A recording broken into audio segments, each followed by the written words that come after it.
not affected by DST because it was early March. It was still in early March. DST starts end of March.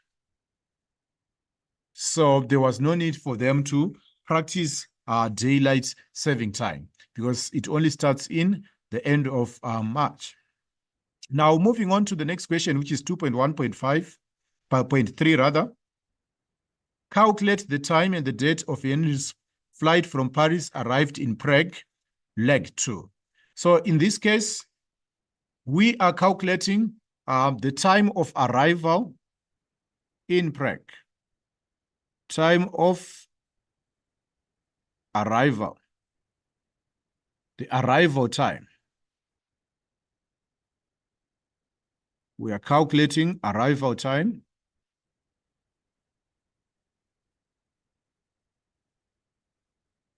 Arrival time is equals to departure plus flying time.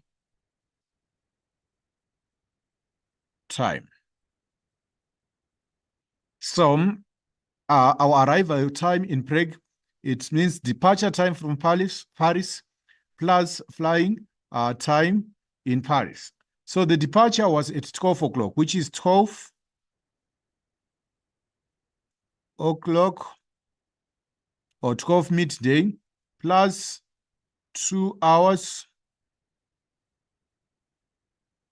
which gives us 1400 hours of 1 March. The date does not change, it remains 1 March.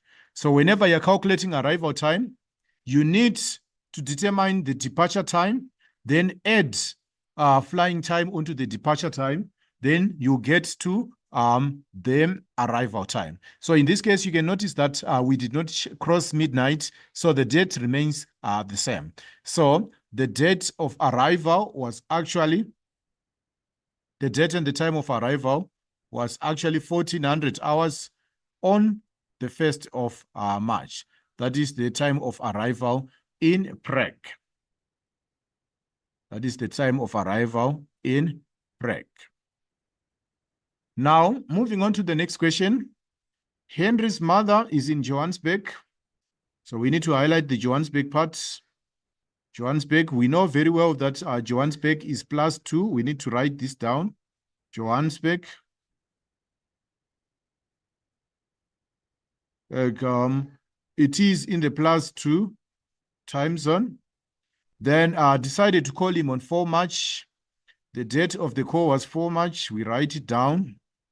4 March at 2000 hours or at 8 in the evening or at night to motivate him before his presentation.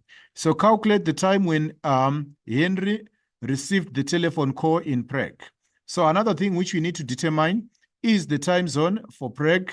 So we go back and determine the time zone for Prague. The time zone for Prague, which is in the Czech Republic, it is actually +4. Prague is equals to +1 rather. Prague is actually in the +1. So the time difference is 2 minus 1. There is a 1 hour difference between the two cities. The time difference is 1 hour. South Africa is 1 hour ahead. So if it was 2000 hours, or if it was 8 o'clock in South Africa, 1 hour difference. So we say 20 or 8 o'clock minus 1 hour. It gives us 7 o'clock in the evening. So it was still on 7 o'clock for It was at 7 o'clock on 4 March. So that is how you calculate the time Henry received the telephone call in Prague. Moving on to the next question. This was Henry's first international flight. State 2 safety precautions he should have considered whilst at the stopover in Paris. The airports can also be dangerous places. So there are certain safety precautions which you need to take when you are at a public place, such as an airport. So I'm going to list some of them. Safety precautions. Precautions at an airport. At an airport. So number 1,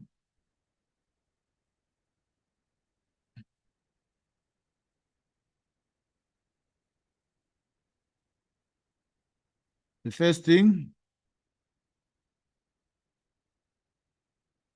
keep luggage inside.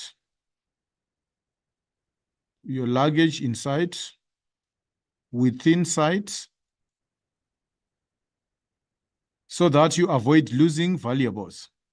So keep your luggage within sight. Retake this again. You are supposed to keep luggage secured. Keep luggage secure and within sight. So make sure that your luggage stays where you can see it. Keep luggage secured and within sight. In addition to that, wrap your luggage. Your luggage. In addition to that, you can also say that do not carry parcels. Parcels or luggage on behalf of people.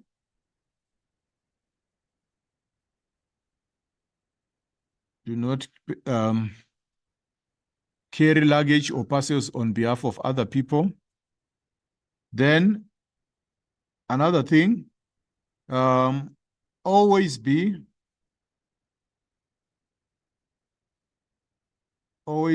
alert. Must always be alert of your surroundings. Of your surroundings.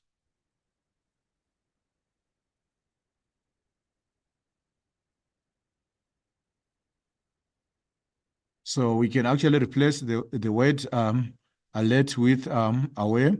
Always be aware of your surroundings.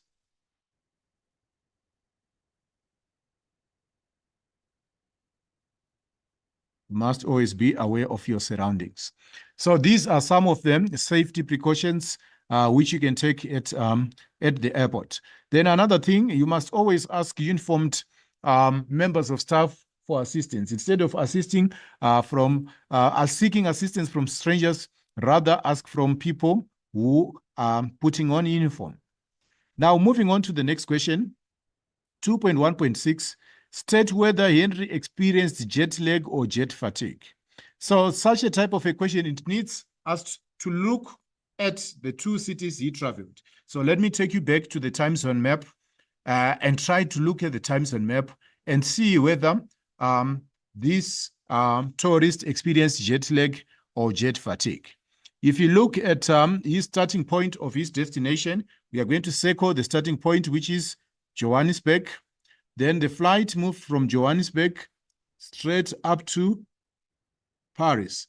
Then up to Paris, there was only a 1 hour difference in terms of time. Then from there, he moves on to Prague, where we only have also an hour difference in terms of what? Of time. So if we look at the direction of travel of this particular tourist, you can tell that, yes, it was a long flight, but he did not cross multiple time zones. So in this case, the condition which he might have had is jet fatigue, but not jet lag. So we need to write the answer here. Henry experienced jet fatigue. Experienced jet fatigue. He had a long haul flight. A long haul flight.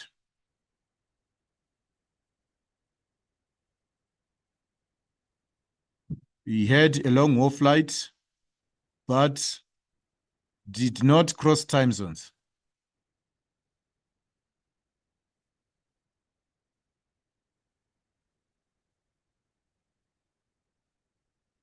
So if you look at jet lag, it is caused by crossing time zones. But in this case, if you look at the direction of travel of Henry, he did not cross several time zones. He only moved, there was only a slight difference of time zones, a slight difference of 2 hours, which is not enough to cause time zones. So in this case, he did not experience jet lag. He actually experienced jet fatigue. So our key our keyword then in the answer is jet fatigue. Now moving on to the next question. Moving on to the next question. Study the pictures below and answer the questions that follow.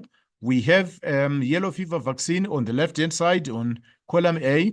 We also have an international certificate of vaccination or prophylaxis, which also appears on the right-hand side. Now, we need to identify the document. The question reads, identify document B. Look at document B. The keywords there, we also need to highlight so that we can justify why we are taking this particular answer. So I would want to highlight the part written vaccination. This is an important part. So the moment they mention about vaccination, we know that we are mentioning or we are talking about health. So this document is known as a health certificate.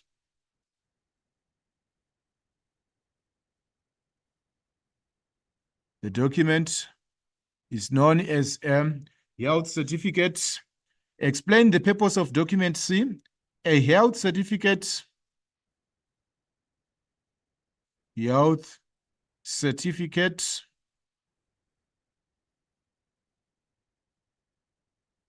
shows proof of vaccination. Proof of vaccination against certain diseases. Certain diseases such as yellow fever. So it is proof which shows that you have been vaccinated against certain diseases such as yellow fever. So that is the purpose of document B. Then moving on to the next question, give the cause of the disease mentioned in picture A. So if you look at the disease which is mentioned in picture A, it is actually yellow fever. So yellow fever is actually a viral disease. Yellow fever is caused by a virus. By a virus transmitted by the mosquito.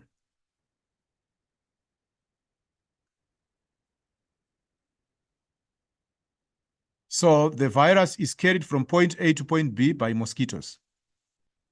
So the cause here, the key term is the virus. The key word or the key concept is the virus. It is caused by a virus, which is then transmitted by a mosquito. So the mosquito is the one which spreads the virus, but the chief cause is the virus. Now, moving on to the next question, which reads 2 symptoms. We need to highlight the part symptoms of the disease. So when you have yellow fever, you're most likely to exhibit or to show the following symptoms. So the following are the symptoms. When you have yellow fever, you are most likely going to experience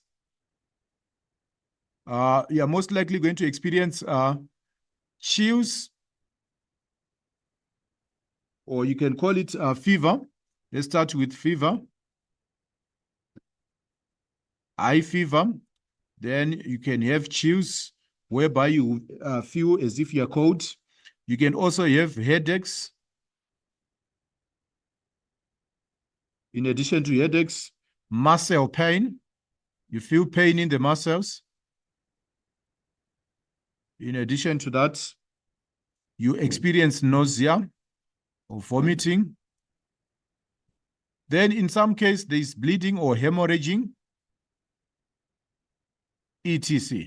So these are the known symptoms of yellow fever.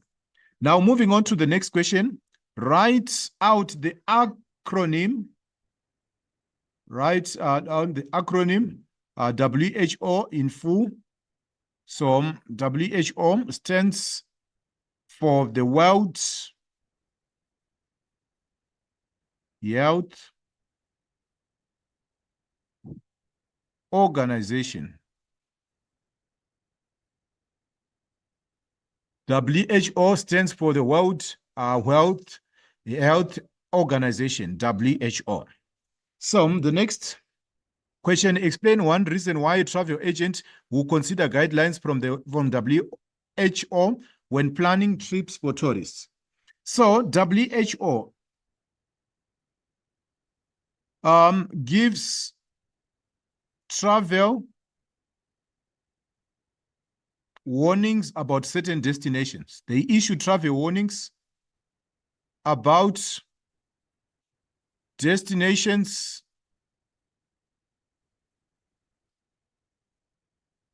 associated with health risks.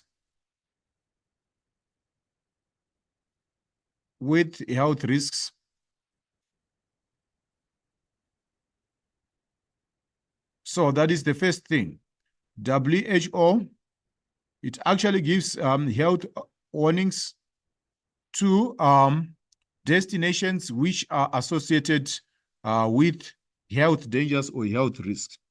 In addition to that, WHO also advises, the WHO advises on recommended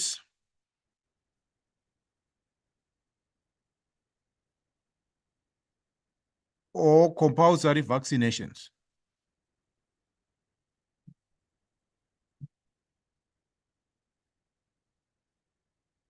They advise whether it is recommended for you to take a vaccination before you visit that place. They are responsible for recommending vaccinations. Then also, in addition to that, WHO oversees World Health matters. So anything associated with World Health, it is monitored by the WHO. So they are the United Nations branch or arm which is responsible for World Health matters. So it is necessary to take their advice. It is necessary to take their guidelines. So who advises on recommended or compulsory vaccinations? So that is question 2.2.4. Moving on to the next question.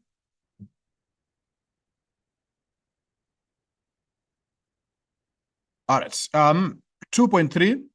Mr. James Singh will be traveling to a very hot climate and needs to take certain health precautions.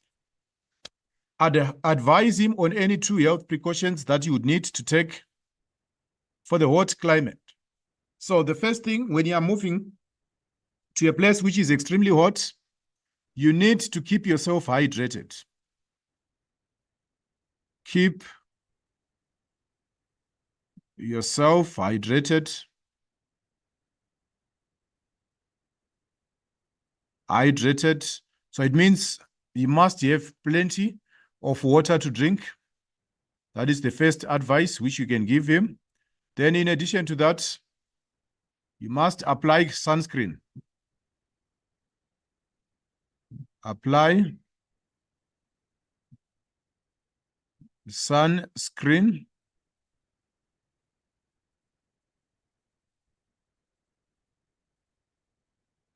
when going outdoors.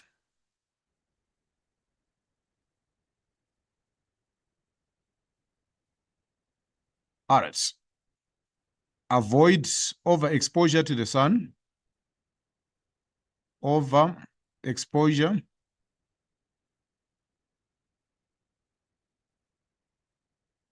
to sun radiation.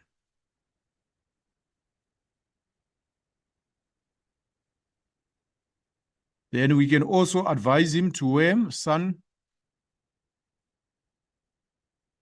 hats and sunglasses.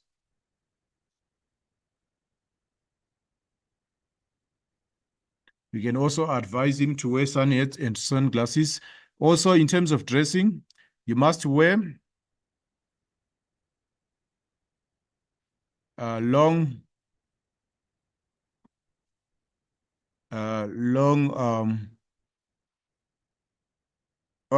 outfits which cover the skin.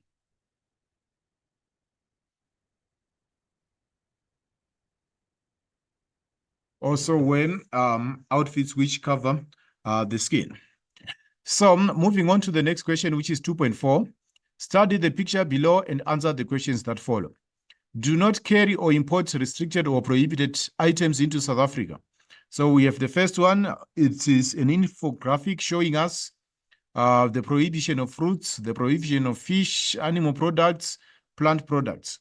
So all plants and plant products are restricted, such as seeds, flowers, fruit, honey, margarine, vegetable oils, animals, birds, poultry, and products thereof, such as dairy products, butter, and also eggs are also restricted. So the question now reads, differentiate, explain the difference between prohibited goods and restricted goods. So on top here, I would explain what prohibited goods are, then move on to restricted goods. So prohibited goods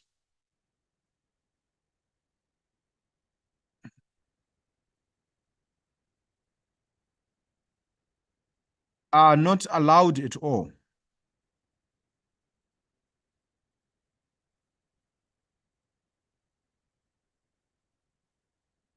To be carried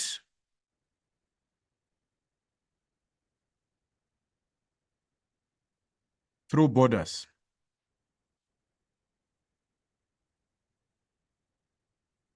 So prohibited goods are not allowed at all. They are not permissible. So you can actually say that they are not permissible.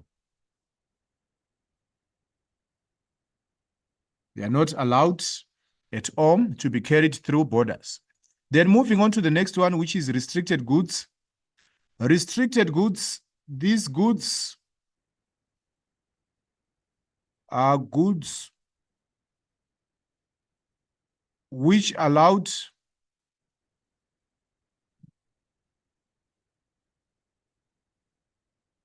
provided travelers meet certain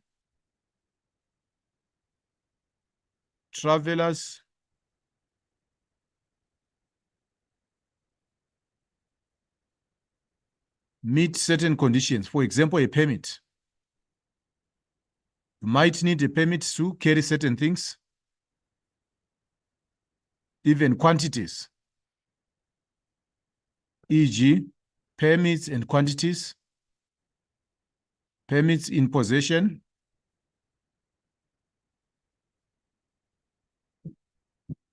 and certain quantities as well.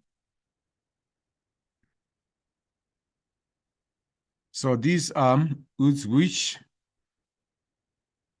are only allowed provided the travelers meet certain conditions or have permissible quantities. 2.4.2, explain one reason why all plants and plant products will not be allowed to be imported into South Africa. So there are certain reasons why plant products cannot be imported into South Africa. There are certain reasons why plant products cannot be carried into South Africa. So I'm going to write this, the reasons below. So the first reason is that plant products, they spread diseases. Plants or plant products spread diseases.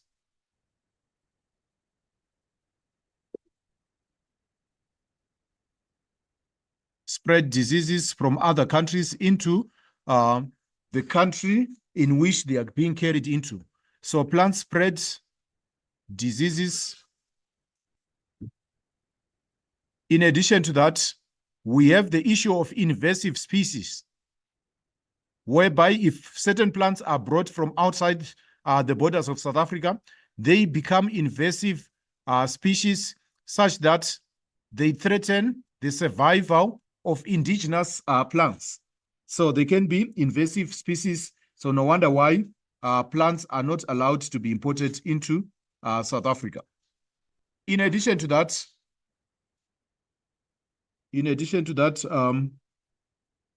plants spread diseases. They are also invasive species. So those two reasons might suffice for this particular question.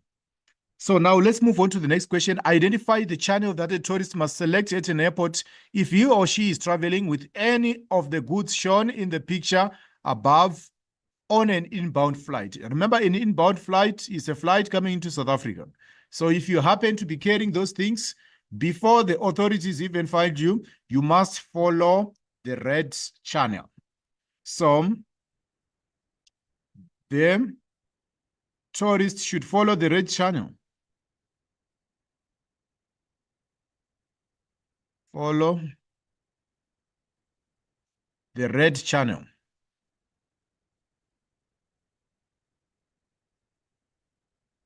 And declare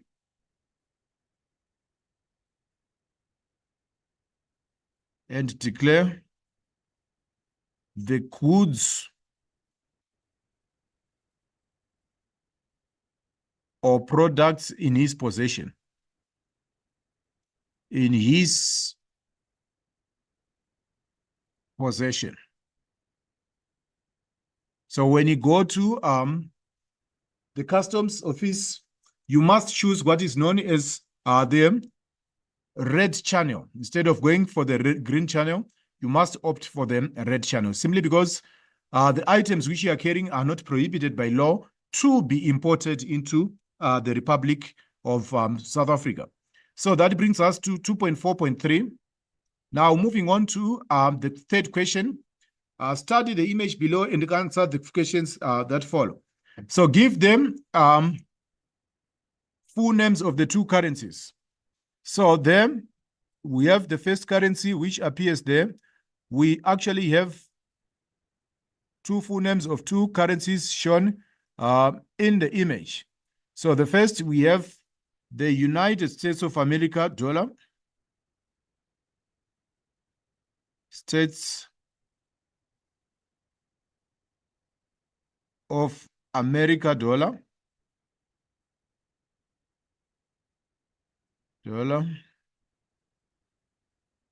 Then we have the European Union euro.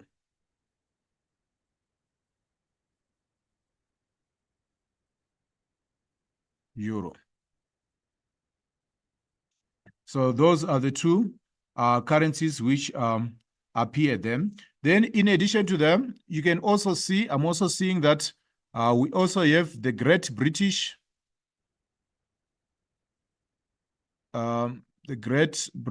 pound.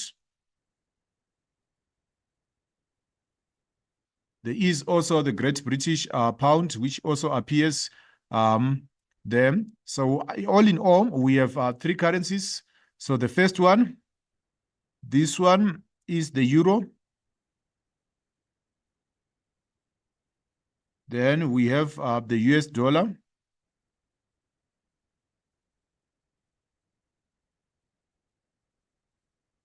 We have the US dollar. Then we also have the Great British pound. So there you were only required to give 2, but we are also encountering 3 different currencies.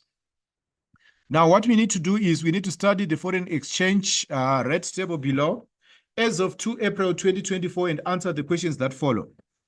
Then we are required to show all calculations. Then round off the answer to 2 decimal places. So we have the currency code there. In one box, we have the US dollar, which is being purchased at 18 rands, 72 cents 69. Then the banks is being sold also at 19 rands 15 cents. So we have Mr. Joseph, an American tourist from Michigan, who has planned a summer holiday in Cape Town. He has budgeted 2,000 US dollars for his personal expenses and activities. So we are supposed to calculate the amount Mr. Joseph would receive in rand when he exchanges his money at Cape Town International Airport. So from here, we need to determine what we are doing here. So we are changing from Forex. We are changing from Forex to rand. We need to determine the formula. So whenever we are moving from Forex to rand, we divide, we are moving from Forex to rand. So whenever we are moving from Forex to rand, we multiply. So what we are required to do, we are multiplying. Multiply by bank buying rate, BBR, which means that we have our 2,000 US dollars. We multiply our 2,000 US dollars by BBR, which is 18.7269. We multiply by the bank buying rate, because in this case, it is the bank which is purchasing, which is buying foreign currency from the foreign tourist. So if you multiply this one, you multiply it, we do it together, multiply it, it gives you 37,453. Then we have 80 cents outwards. So that is how you calculate that, conversion. Then moving on to the next question. After his trip, Mr. Joseph is left with 1,500. Calculate the amount in dollars that Mr. Joseph would receive if he exchanges his money at Cape Town International Airport before his return flight. So we have a situation whereby we are moving from local currency, local to Forex. Divide by bank selling rate. So when you're moving from a local currency to Forex, you must divide by the bank selling rate. So what we have here, we have 1,500 divided by our BSR. Let's take out our BSR from the table, divided by 19.1580. So when we calculate 1,500 divided by 19 rands, 19,1,580, we get our final answer as, which should be in dollars. We get our final answer as 78,30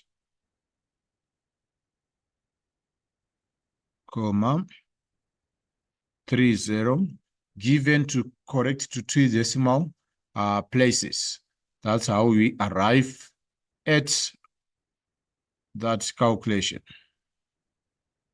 So $78.30 is the change which this tourist is going to take back to the United States of America. Then moving on to 3.3. 3.3 reads, give one reason why a foreign tourist visiting South Africa would prefer a weaker rand. So when a foreign tourist is visiting South Africa, they prefer a weaker rand so that they can get, in order for them to get value for money, to get more value for their money. So what do we mean by this? When a tourist is coming from abroad, and during that time, the exchange rate of the rand will be weak, it simply means that they are going to get more South African rands for less foreign currency. So that is what we refer to as value for money. In that case, South Africa becomes a value for money destination. So that brings us to the end of question 3. Now moving on to question 4. So section C consists of tourist attractions, culture, heritage, and tourism, then also the topic on marketing. So the first thing, the first instruction, it says study the icons below and answer the questions that follow. So we have the Italian games. We have icon A. We also have icon B. Then we also have icon C. So the first question reads, name the icons A, B, and C in the images above. So when we look at these icons, when you look at A, you can obviously see that this is the icon which is known as the Colosseum.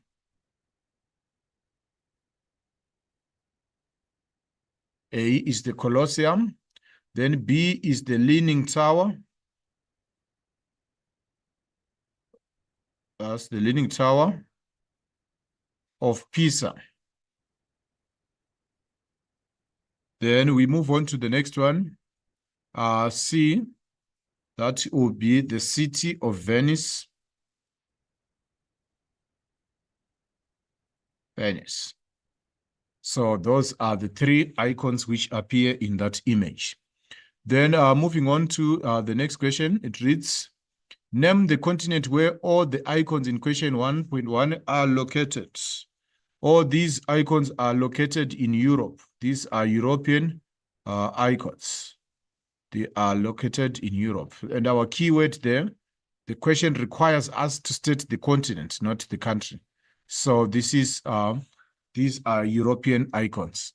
Then state one use of icon A in the times of the Roman Empire. So icon A, obviously, this is the Colosseum, which was used during the Roman Empire.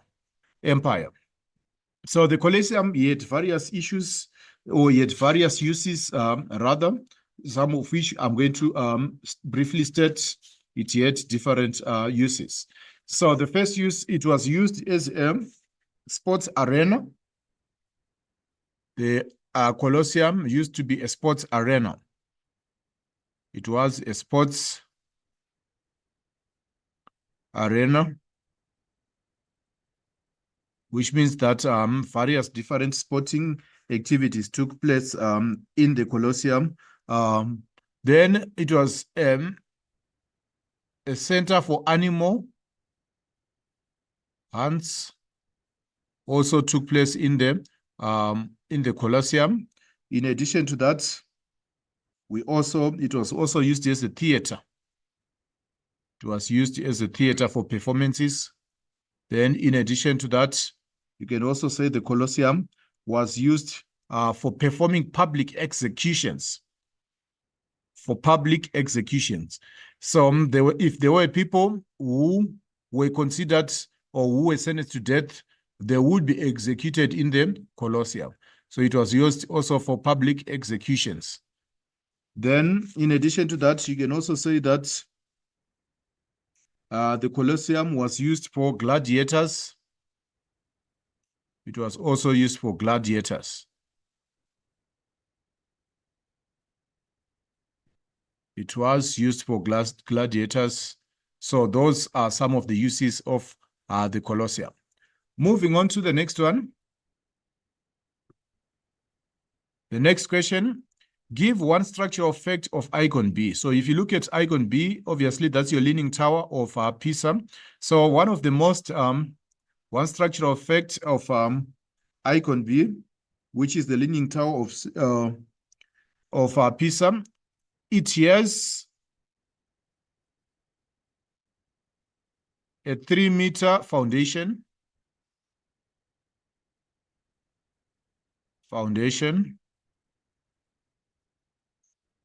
In addition to that, it has a 3-meter foundation. In addition to that, you can also say that it is tilted. It is bent, it is tilted at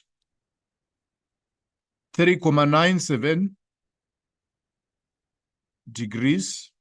It is tilted at 3.97 degrees. Then in terms of height, it is around 56 meters high. It is 56 meters tall. That is the height of that particular Leaning Tower. Then moving on to 4.1.5, refer to icon C, give one unique of the icon. So icon C, like what we have alluded to, that is actually the city of Venice. So one unique feature about the city of Venice, it is built on a collection of islands. Venice is built on a collection of islands.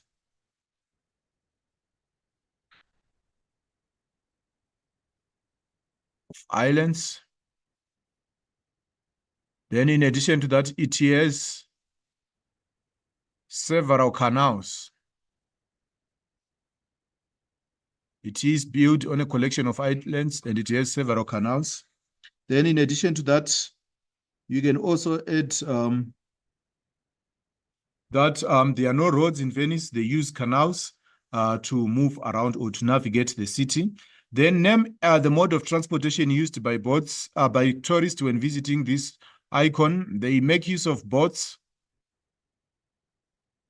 Then there are special boats which are known as gondolas.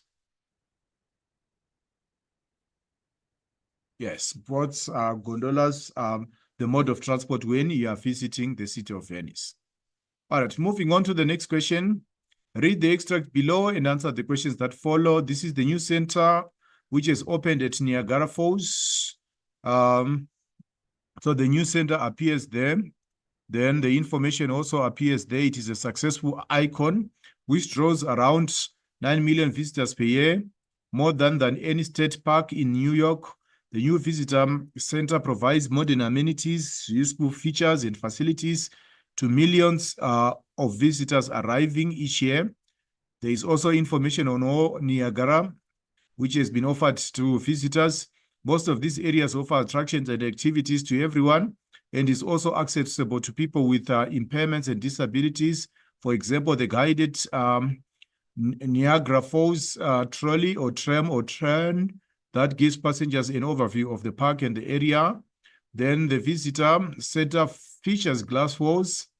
Then there is also a lower roof to make it easier to see views and connections to Niagara Falls.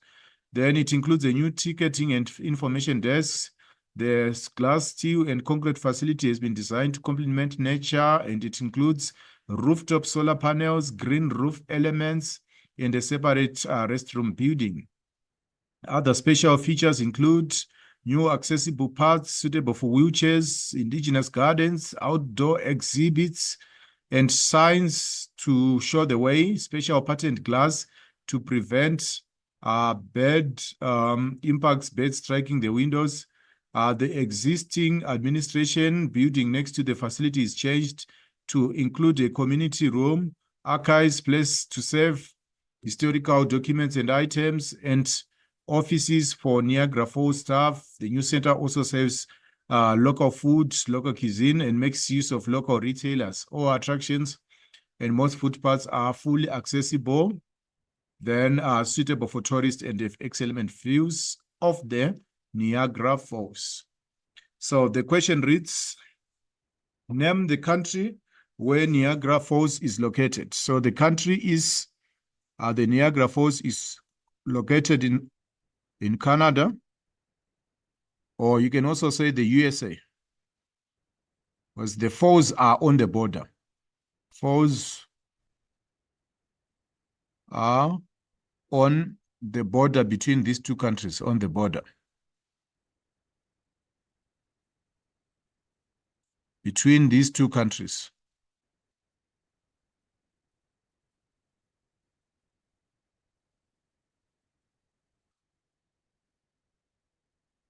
But give reason why the Niagara Falls is considered an icon. There are several reasons why the falls are considered to be a national icon. Some of the reasons, they have something to do with the beauty of the falls themselves. So the Niagara Falls, they consist of beautiful falls. So the beauty of the falls actually makes them to become a unique attraction. So we can actually list that the beauty of the falls.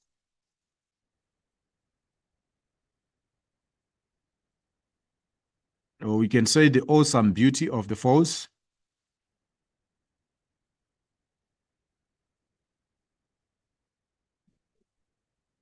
The awesome natural beauty of the falls.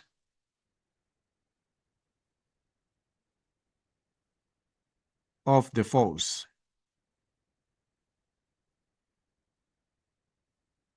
Then another thing, the sheer size. The falls are very big. The sheer size of the falls and the amount of size of the falls and volume of water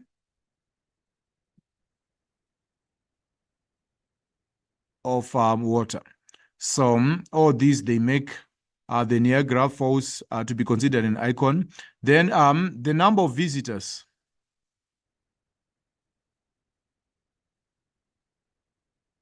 Visitors,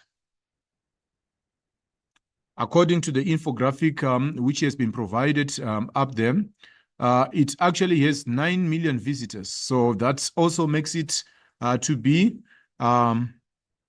an icon. The number of visitors, 9 million visitors a year. All right, moving on to the next question, 4.2.3. Every icon requires specific factors to be considered a successful icon. From the extract, identify one way in which Niagara Falls shows each of the following success factors. So sustainable and responsible management plans. All right, how does Niagara Falls show sustainable and responsible management plans? All right, if you look back on how they manage the site, there is information which has something to do with rooftop solar panels, green roof elements. So you can, the use of rooftop solar panels, you know that solar panels are an efficient or a clean source of energy. The use of roof solar panels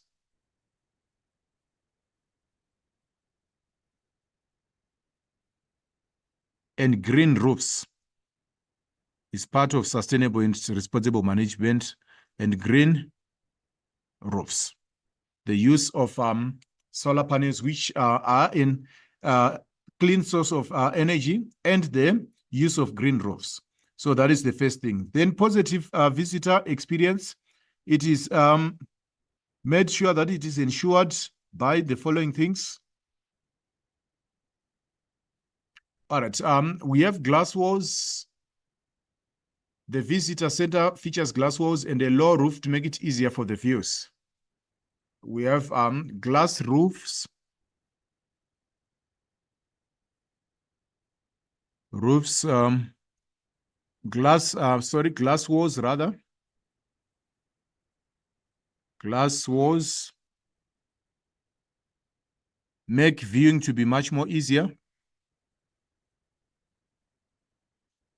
To be much more easier. And even pleasant. It makes glass roofs to be much more viewing to be much more easier. Then we also have things such as modern facilities and modern amenities. That also increases a visitor experience. So modern facilities, modern amenities,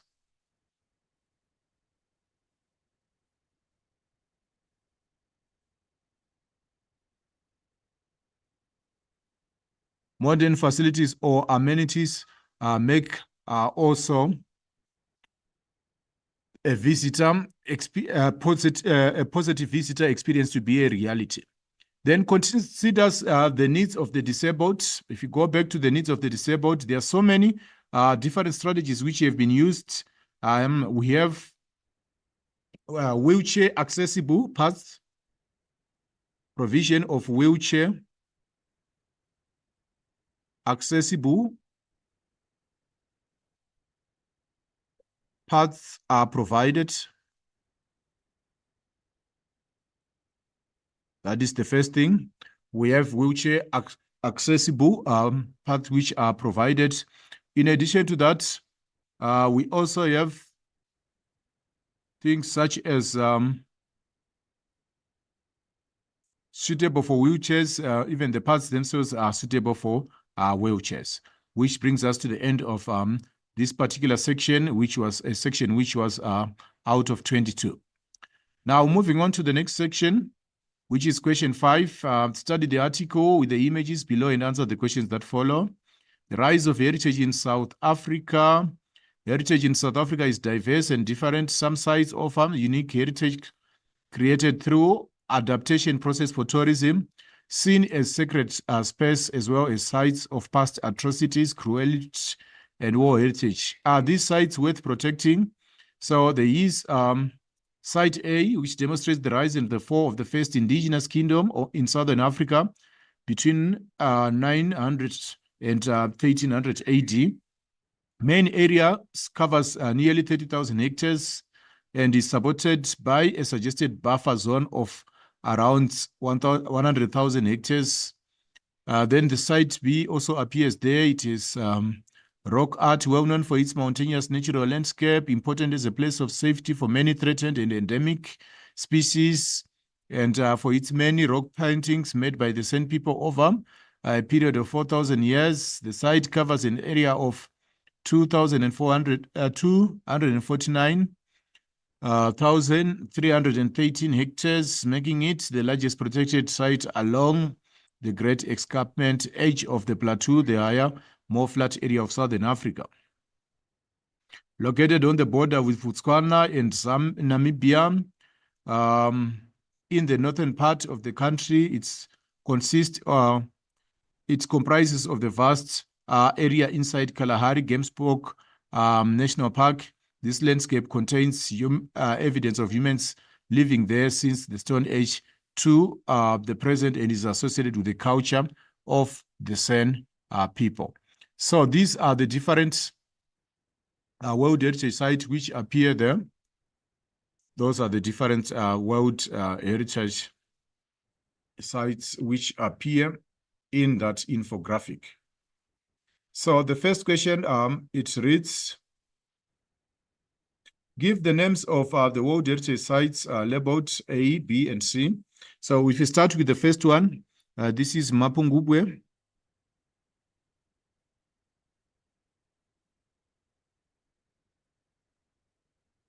This is Mapungubwe, which is also known as the place of the jackal.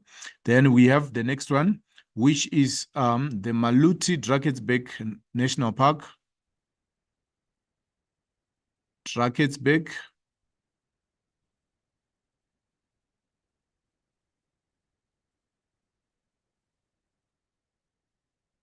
The next one is Maluti Drakensberg Park.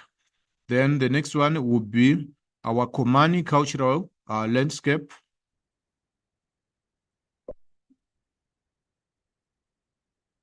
Cultural landscape.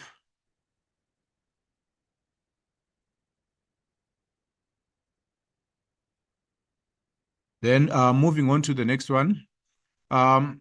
Give the names, we have done that. Name the province in South Africa where the mixed heritage site B is located. Maluti Drakensberg Park is located. The Maluti Drakensberg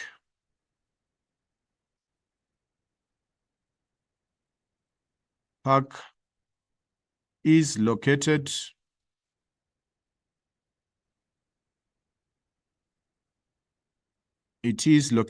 in the Maluti Drakensberg Park is located in the KwaZulu-Natal. It is located in the KwaZulu-Natal province. It's located in the province of KwaZulu-Natal. That is where it is located. Now, moving on to the next question. State two similarities between site A and C. We look at A and C. All right, A and C, both of them, they are cultural heritage sites. Both sites are cultural. You have cultural. Both of them, they have cultural elements. Simply because A talks about the San people. Then the other one talks about the Iron Age people. Then they are historical sites as well. Sites dating back to centuries ago. So both of them, they have a sense of history in them. They have cultural elements. Then they are historical sites dating back to centuries ago. Then refer to the following quotation on the articles. Some sites offer sacred places. Identify the World Heritage Site that is commonly known as the first American kingdom to trade with China in Egypt. This is Mapungubwe. Yes, it was the first African kingdom to trade with China and Egypt. Then 5.4.2, explain one reason why the site in question 5.4.1 should be preserved for future generations. 5.4.1, it is valuable. It contains valuable insights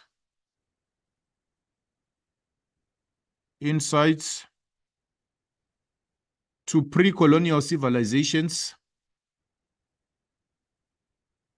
in Africa.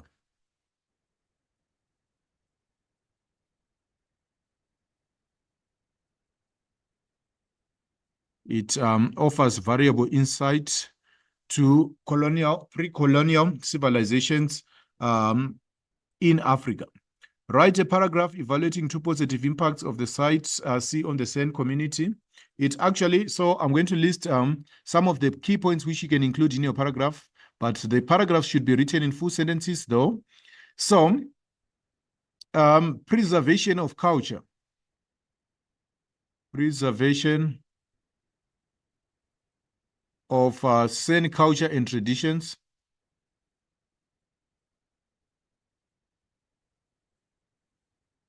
And tradition to serve it, to serve the heritage, their culture from extinction.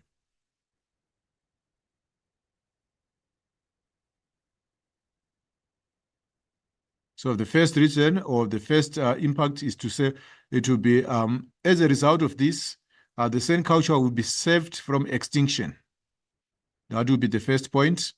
Then, in addition to that, another positive impact will be empowerment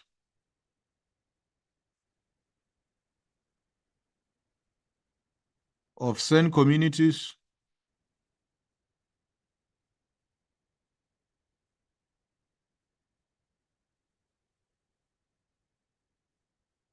empowerment of certain communities through tourism.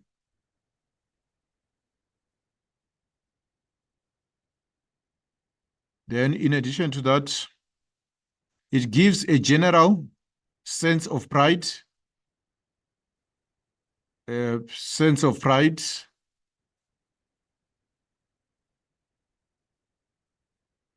amongst the Khoisan that they've been recognized, but amongst the San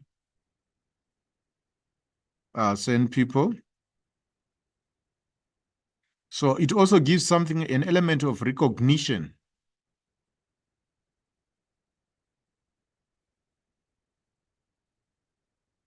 of their heritage and existence. So there's also an element of recognition of their heritage and of their existence. So we have question 6.1, study the extract below and answer the questions that follow. The importance of marketing South Africa internationally. South Africa relies on attracting tourists to maintain a healthy tourism industry. International tourists may not be familiar with the experiences in South Africa. Marketing can help to make tourists aware of what South Africa has to offer. The tourism industry is very competitive, and the business must use marketing to attract tourists and encourage repeat visits. Identify the organization responsible for marketing South Africa internationally. So when you talk about the organization which has the sole responsibility of marketing South Africa internationally, this organization is known as SA Tourism. SA Tourism is the name of the organization that markets South Africa internationally. Then, apart from marketing South Africa internationally, mention one other core business of the organization identified in question 6.1.1. So, SA Tourism is also involved. It is involved in monitoring. SA Tourism monitors and evaluates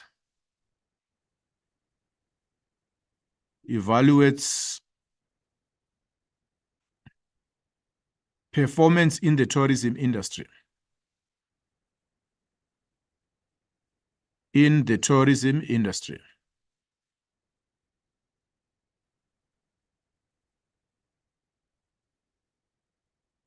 So when we look at SA Tourism, it is also involved in the monitoring and the evaluation of performance in this particular industry. Now, moving on to 6.1.3, explain in a full sentence the importance of marketing South Africa internationally. All right, marketing South Africa internationally.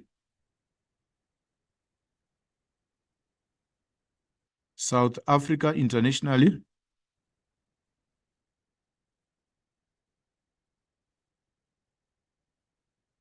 Internationally.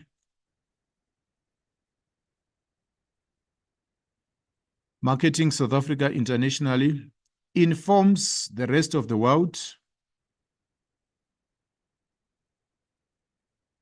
The rest of the world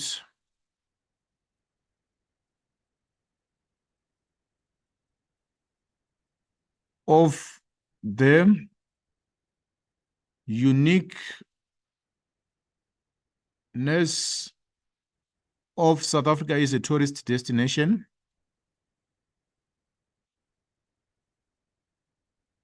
As a tourist destination.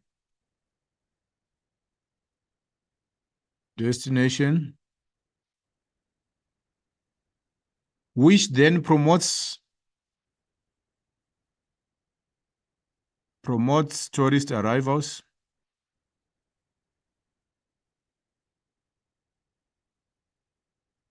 It actually promotes tourist arrivals. which promotes tourist arrivals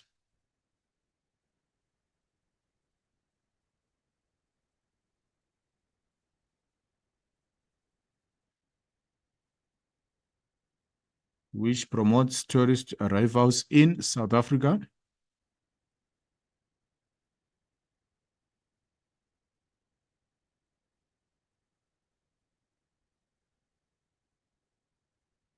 Which promotes tourist arrivals in South Africa.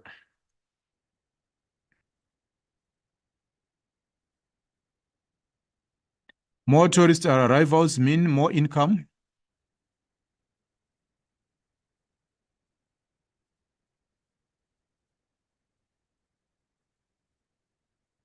Result in more income. More jobs, more income,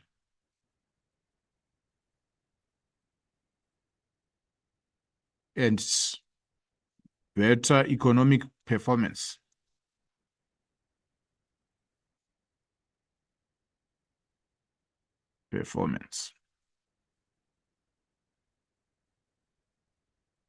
Moving on to the next question. So study pictures below and answer the questions that follow. We have picture A, Getaway Show. Then we have picture B, WTM London. Match the travel trade shows shown in the pictures with the following statements. Write the name of the trade show next to the question number 6.2.1A, 6.2.1B. So we are starting with 6.2.1. A, which reads, one of South Africa's marketing events hosted annually in Cape Town, that is known as the Getaway Show. It is known as the Getaway Show.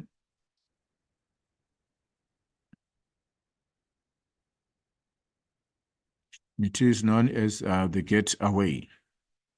Then the next one, the leading global marketing event held annually in Great Britain. It is known as WTM,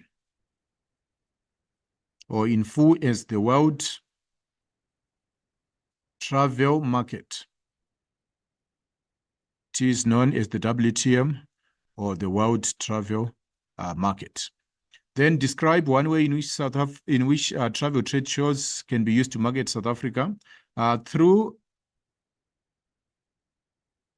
exhibitions of South African, let me call it proudly South African, of proudly South African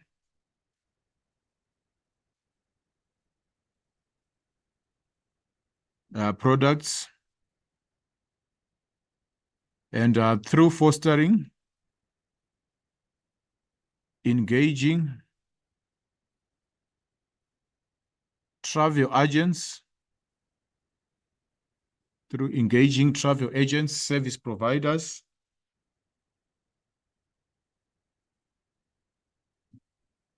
through engaging travel agents, service providers,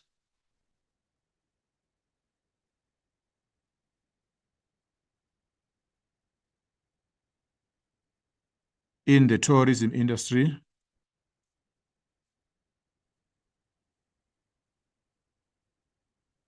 So they can actually partner service provided in the tourism industry so that South Africa becomes, through engaging, so that South Africa becomes a destination of choice.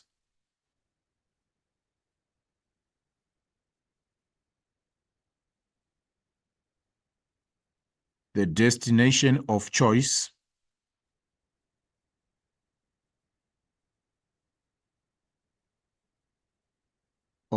for global tourism.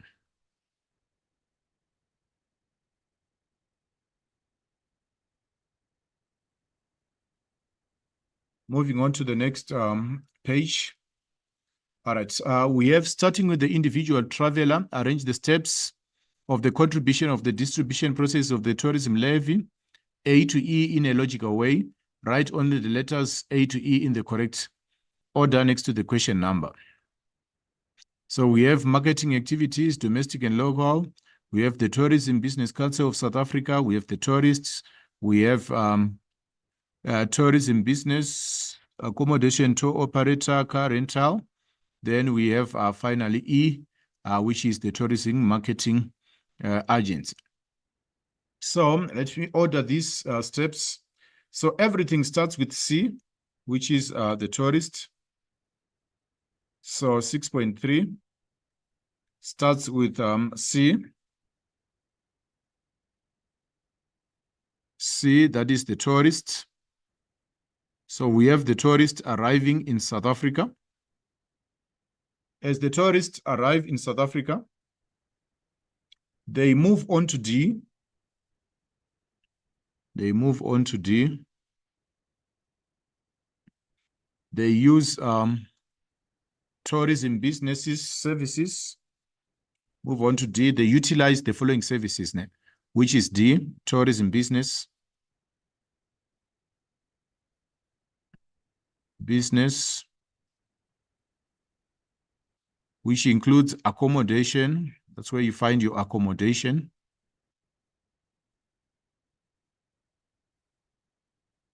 They sleep in hotels. They use rented cars. Then after that, we also have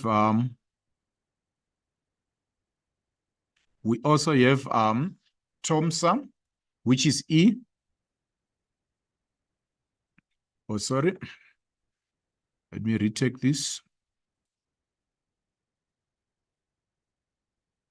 Immediately after that, that's where we also see the Tourism Business Council of South Africa. That's where we see the Tourism Business Council of South Africa, which is B.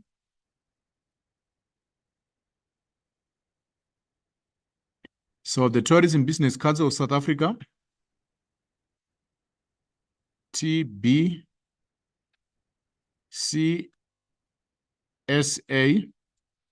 it collects and administers, collects TOMSA, 1% levy. So it also administers TOMSA. It also administers TOMSA. Then after B, we have that money going to, after B, so we have the first thing, it's the tourist. Then immediately after the tourist, we have the Tourism Business Council, which uses collects 1% levy. Then that 1% levy goes or is administered by the Tourism Business Council of South Africa. Then after that, they give this money to TOMSA. It is actually known as TOMSA. The money which they administer is known as TOMSA. So we have E, South African Tourism, African Tourism Agency.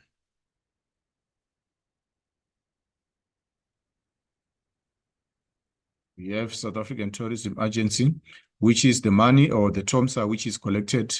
Then that TOMSA is used for A, which are the marketing activities. So the final step would be A, marketing activities. Activities, which includes attending the ITB, organizing the Getaway Show, and also the WTM. So this brings us to the end of question 6. Now we are moving on to question 7. Read the case study below and answer the questions that follow. Then the case study appears there. It is something to do with tour vests, and we are not going to get into the details of what really is written there. So tour vests, it supports sustainable tourism. So what we need to do then, we need to define the term sustainable tourism. So question 7.1, TOVEST supports sustainable tourism. So there's need for us to define the term sustainable tourism. So this is tourism. When you talk about sustainable tourism, we are talking about tourism which ensures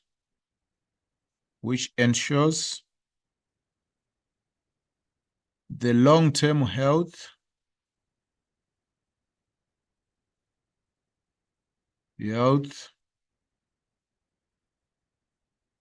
of destinations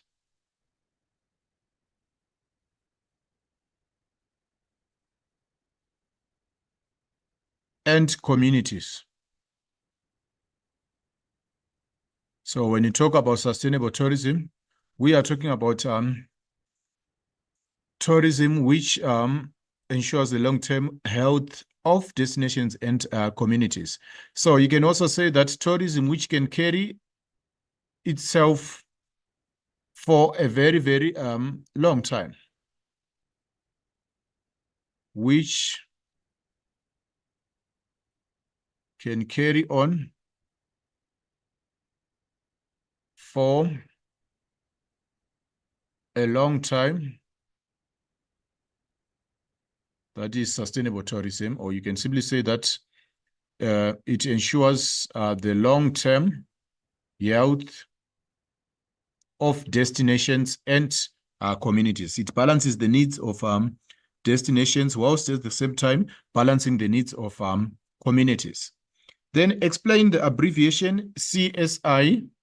So CSI, this is corporate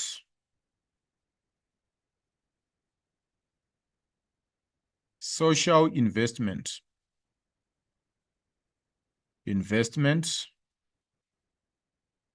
Usually we are talking about a situation whereby a tourism business invests in communities. Corporate social investment.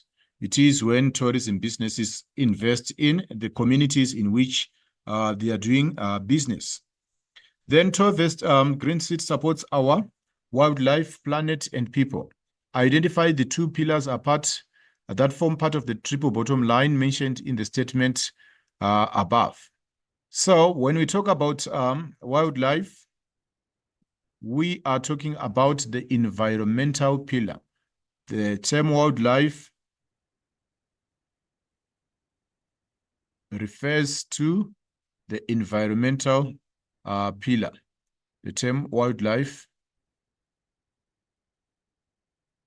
this is the environmental pillar. Then when you talk about the people, we are talking about the social pillar. When you talk about people, it's basically the social pillar.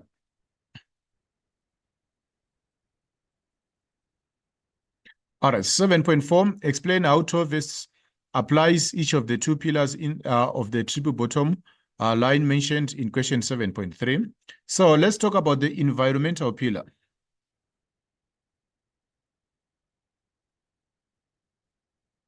When you talk about the environmental pillar, there is mention of rhino poaching prevention. So this can be listed under the environmental pillar. If we go back to the infographic, there is information which talks about 510 towards anti-rhino poaching. Then in the same way, there is also information talking about 216,000 towards reforestation. Reforestation is the planting of trees. Then we can say rhino poaching prevention. Then also, in addition to that, we can add reforestation as another option. So this one first, then we also have reforestation,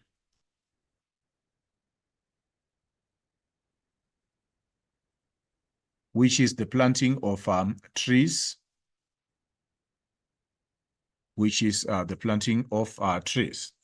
Then moving on to the next question. The next question also requires us to talk about the other social pillar. We haven't talked about the social pillar. How does it take care of the people around? So when it comes to the social pillar, we are going to take the information from the part whereby the group manages businesses which range from travel management, hotels, lodges, restaurant to craft, jewelry, as well as foreign exchange bureau, employ more than 5,000 people. So the fact that we have people being locally employed, 5,000 people, and partnerships with also jewelry shops, curio shops, these partnerships themselves, they show that they are supporting the local people. So we have the first thing which we are going to list. We are going to, under the social pillar, we are going to list the fact that 5,000 people are employed. Creation or employment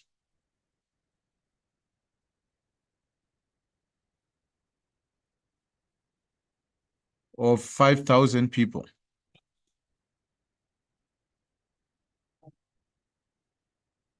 All right, the employment of 5,000 people, that actually shows that they are concerned about the local communities in which they operate in. So that employment of 5,000 people is of intrinsic value as well. Then in addition to that, we would want to explore the next question, which will be the seventh question. You're still on the seventh question. There is a need of a definition of terms here. Define the term responsible tourist.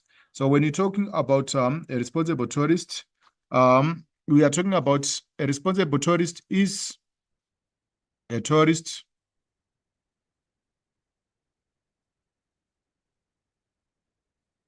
respects other cultures, A responsible tourist respects other cultures. That is the first thing, the issue of respecting other cultures. They also conserve natural resources.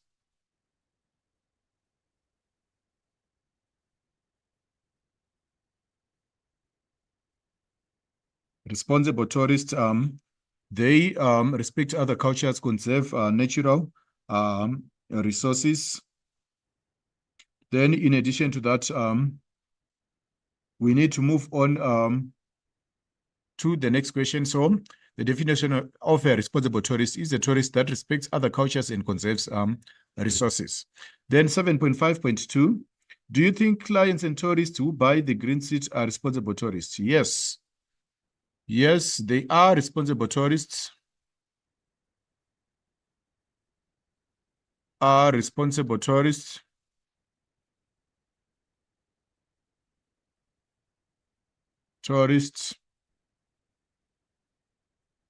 Because they are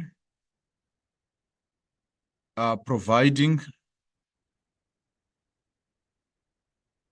finance for conservation. In this way, they are providing finance or money for conservation. So in that case, we can actually call them responsible tourists. They are supporting conservation efforts. They are supporting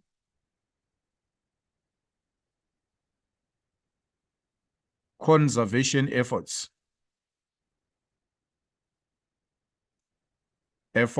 So in that way, they are considered to be responsible tourists. Then the next question, which is question 8, Birding Africa, there's a case study which has something to do with Birding Africa. Then give another term for birding as a form of tourism. So birding, it is actually an example of conservation tourism. Birding is a type of of conservation tourism.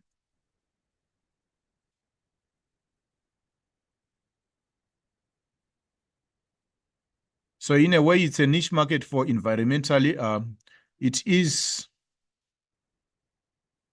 a niche market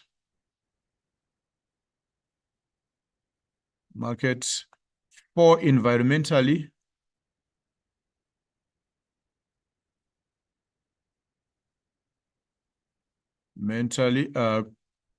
conscious tourists.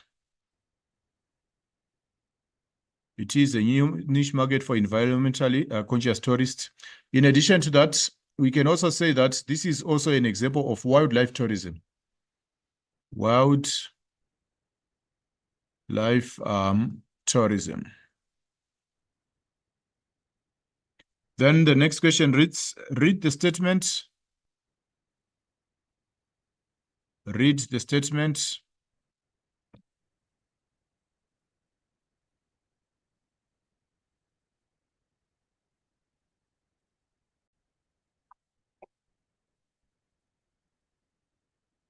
Question 8 reads 8.2.1.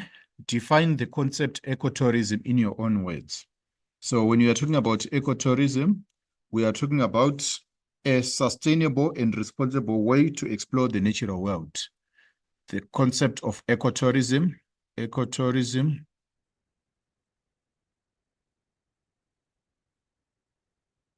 refers to a sustainable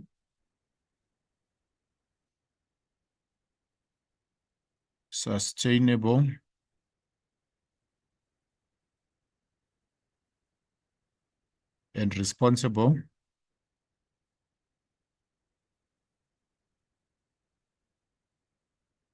way of exploring the natural environment. The natural environment. That is what is known as ecotourism. It is a sustainable and also a responsible way of exploring the natural world or the natural environment. Then explain why birding can promote ecotourism at the West Coast National Park. It actually, birding promotes, I would write it this way, promotes bird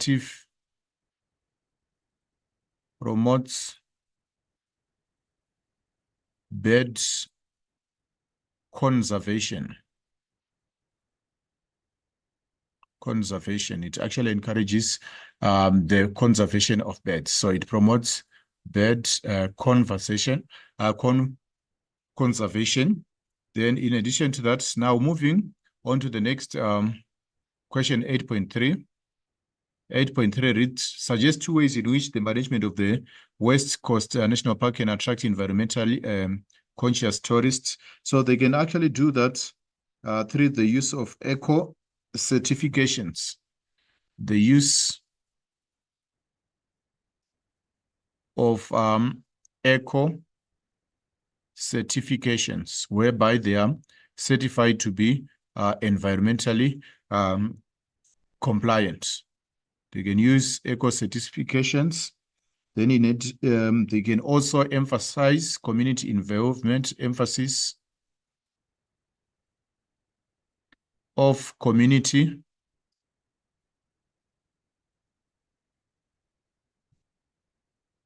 involvement. Emphasis of community involvement is also instrumental in attracting environmentally conscious tourists. Then compile a 3-point tourist code. A code is actually a list of guidelines on how tourists can behave. Compile a 3-point tourist code for conduct for ecotourists when visiting various birding destinations. So the first thing, do not harm habitats. Habitats or the places where the birds live. Do not harm habitats. Do not destroy the places where the birds live. Do not cut down trees. Do not destroy nests. That is the first thing. Then use eco-friendly products. Use of eco-friendly products, which means products which do not harm birds, especially avoiding the use of plastic products, the use of eco-friendly products which do not put the lives of our birds at risk. Then we encourage them also to respect local environments, respect for local environments.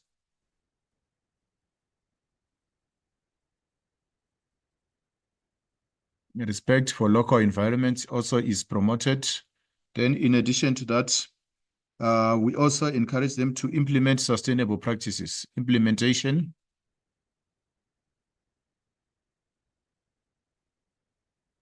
of sustainable practices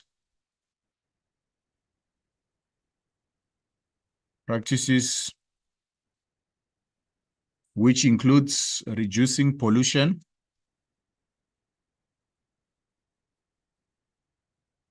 reducing pollution,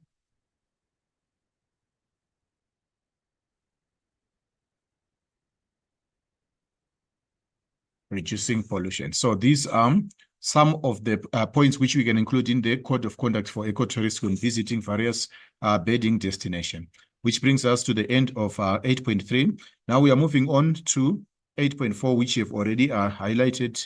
We are moving on to the 9th question, which is question 9, domestic, regional, and international tourism, communication and customer care. Read the extract below and answer the questions that follow. So Rugby World Cup brings millions to the French economy. As South Africa celebrates its triumph in the Rugby World Cup 2023 host country, France had a victory of its own. The country generated a sizable economic benefit for the country. France 2023 organizing committee expected 40 million in profits at the end of the event.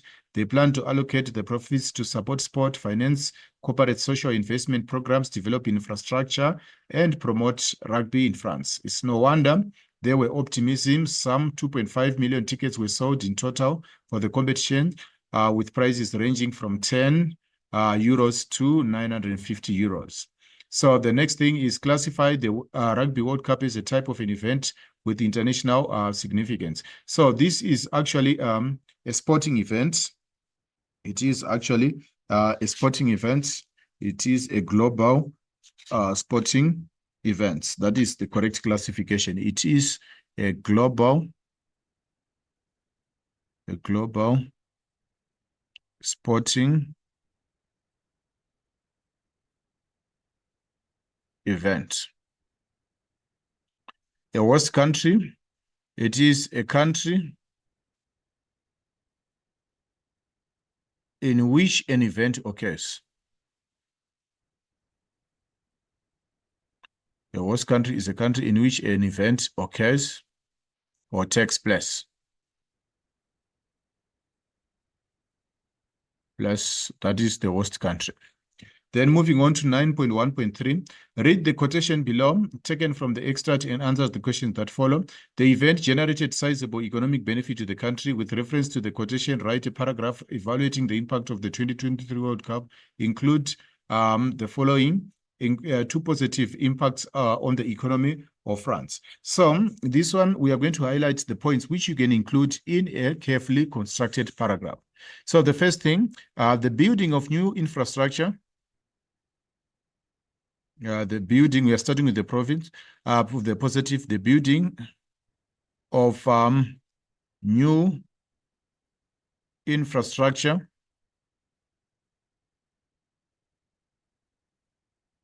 to host the event.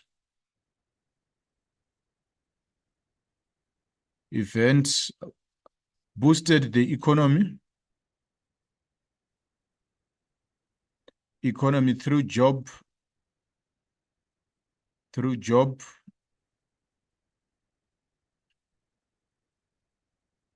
creation, which led to the multiplier effect.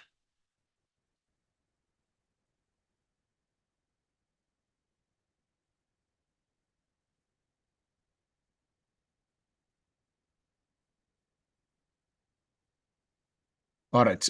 New streams of income were also opened up.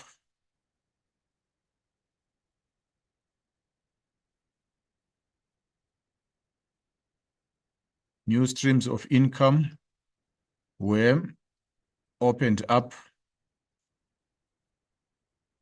and revenue was generated. Revenue refers to money. So revenue was actually generated by hosting this event. New streams of income and revenue were generated through hosting of the event.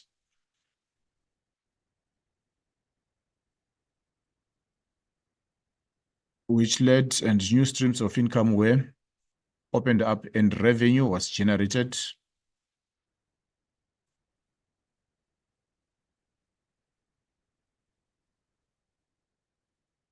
Revenue was actually generated. Then on the negative side, the hosting of the event, it negative effects.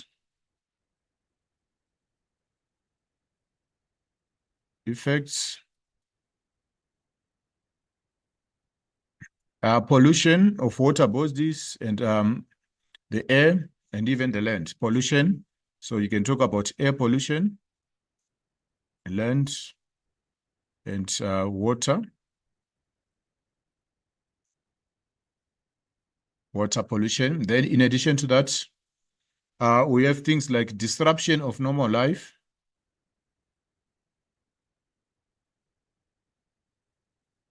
of normal routines of life routines. So normal local patterns of life were disturbed or they were disrupted. Then moving on to the 9th question, read the news article below and answer the questions that follow. So it has something to do with the unforeseen occurrences, the severe floods in the Western Cape. Then choose the correct term from the brackets to complete the statement. The floods are an example of an unforeseen occurrence, simply because they are not human-induced. They are not human-induced. So the correct answer is unforeseen. Unforeseen occurrences, they are an example of an unforeseen occurrence.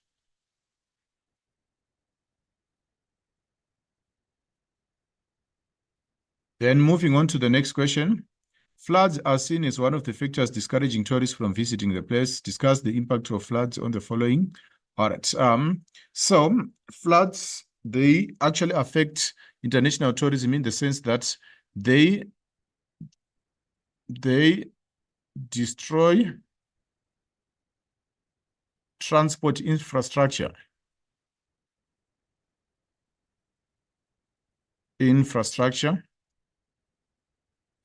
For example, infrastructure which relates to traveling of people. It can be roads, it can be bridges, it can be airports. So the destruction of such things, they actually affect tourism in an international way. So another thing, floods also destroy destruction of attractions.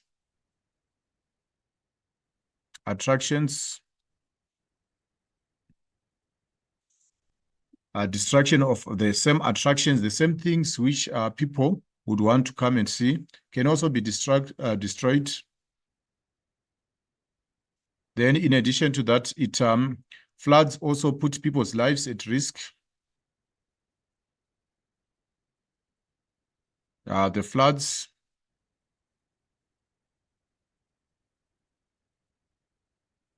put people's lives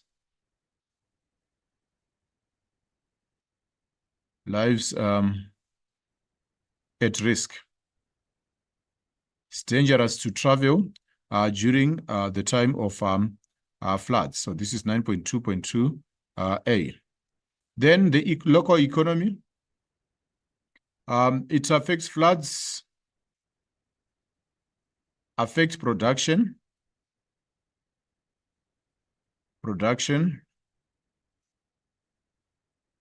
Factories can be destroyed. Roads, farms, and even mines can cease to operate or can cease to operate because of floods. Then we can also talk about damage to key infrastructure.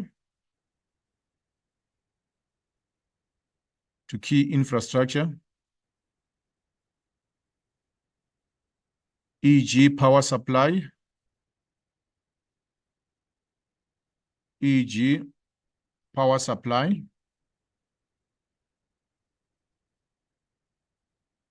roads, water sources, etc. So in this way, it affects them, the economy of the country. So there will be the affection of production. So job losses, floods can lead to job losses. Job losses and destruction of businesses as well. Of businesses such as hotels, shops,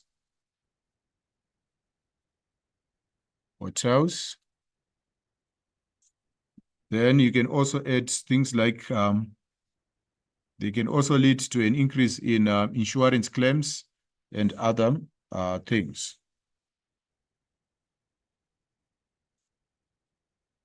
All right, moving on to question 9.3. Study the statistics below and answer the questions that follow. Identify by name the African market with the largest number of tourist arrivals in South Africa. So obviously that is your Southern Africa. All right, so that is the SADC market, SA. GC market, it is the largest arrival of tourists. Then explain why the first column, a region of residence, has been split into two categories shaded in bold letters. Region of, so that has been done for market segmentation. It has been done for the purpose of market segmentation to determine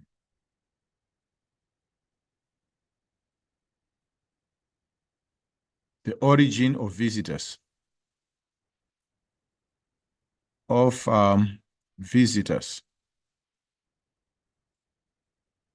Refer to the business and holiday columns. Name the market with the lowest number of business tourist arrivals in 2020. All right, so the lowest number of tourist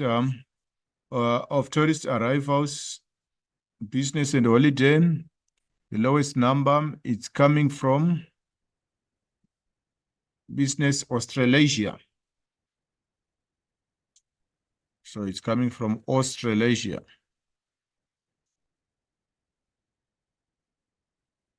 Australasia is the lowest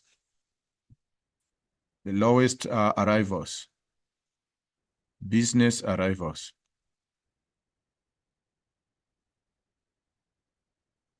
Then the next question, which is 9.3.3b, state the number of people who traveled from Asia for your holiday purpose. So when we look at Asia, Asia for holiday purposes, it's sitting at 17,647.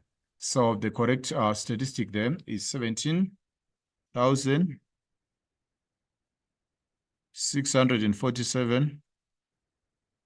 17,647 people from Asia came for holiday purposes.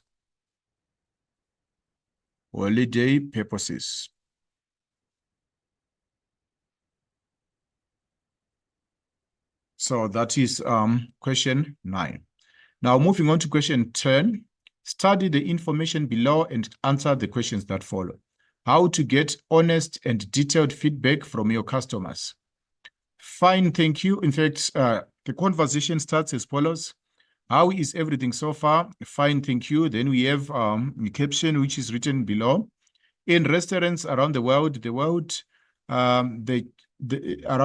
the check-in dance between servers and customers is very common. Servers or waiters ask how things are after the customers receive their meals, and nearly all customers respond with an automatic fine, thank you. Suggest one reason why a response like fine, thank you does not give a detailed feedback to a restaurant. All right. The words fine, thank you. Do not this type of feedback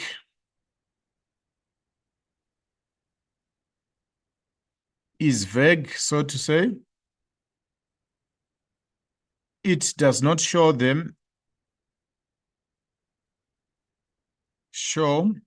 areas of weakness or areas of improvement, areas of weakness or areas of improvement. It does not offer that opportunity so that the restaurant owners can know where they can improve or where they are doing well or their areas of weakness. So that's why it is not so much useful when it comes to feedback. So recommend one feedback method a restaurant owner can use to ensure customers give detailed feedback. We have web-based responses are very effective responses whereby customers can give their feedback online on online platforms using social media, such as Facebook, using other methods also, other platforms also. Then they can also use what we call feedback cards. Feedback cards. Then they can also use SMSs. Emails can also be used to give feedback. Then we can also make use of telephone calls can also be used to make feedback or to provide essential feedback. Moving on to question 10.3, advise a potential restaurant owner on how customer feedback can lead to excellent service delivery in their food and beverage establishment. All right, excellent customer feedback can actually lead to excellent service delivery simply because it enables the business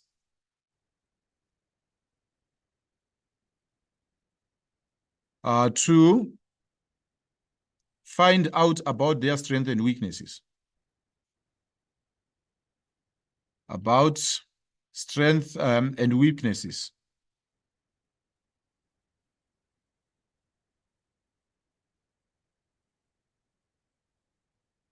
It gives opportunities to the business so that they can find out about where they are struggling, so that they can work on their weaknesses and also their strengths so that they can do more in terms of where they are doing well. So in addition to that, it also offers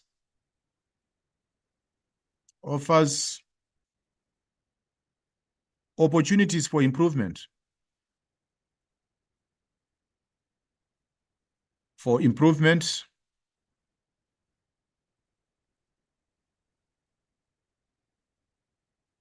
E.g., a customer or client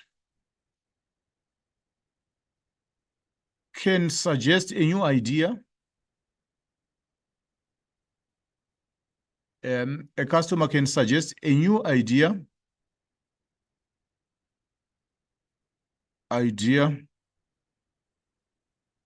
or meal which can be successful in the business.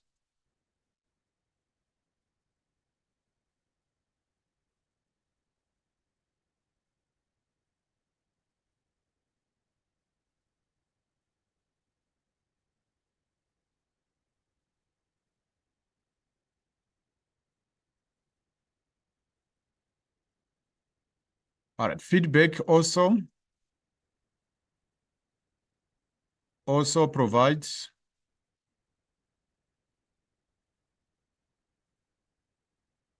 or cultivates the relationship between the business and the customer. It also cultivates a good relationship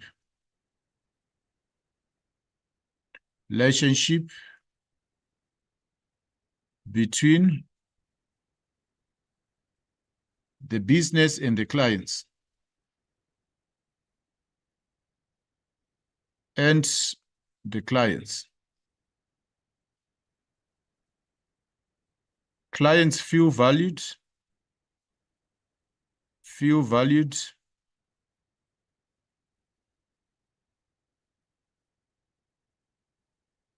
when they are allowed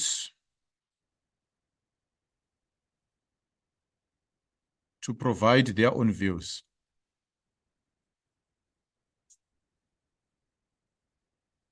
To provide their own feedback. So they feel that they are special, they are being valued by the business itself.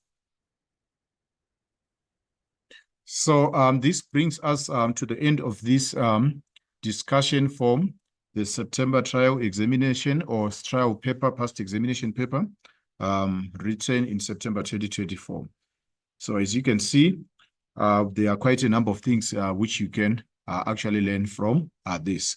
Hoping to meet you next time. Until then, it's goodbye.